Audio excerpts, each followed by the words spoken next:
పెద్దవాడు అని జాంబవంతుడి దగ్గరికి వెళ్ళారు. కనురెప్ప పైకెత్తడానికి లేదు జాంబవంతుడికి, అలా కొట్టేశాడు ఇంద్రజిత్. పడిపోయి ఉన్నాడు ఆయన పెద్దవాడు.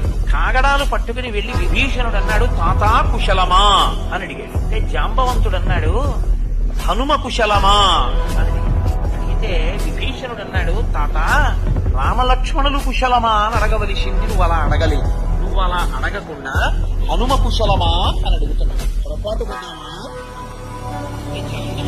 నేను పొరపాటు పడి అడగలేదు.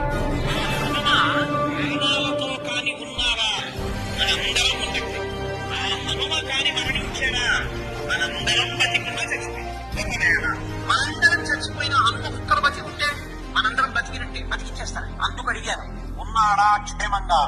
హనుమ ఓంగి జాంబవంతుడి పాదములు పట్టుకుని, తాత హనుమ నీకు నమస్కరించుచున్నాడు అంటే ఆయన అన్నారు, నాయనా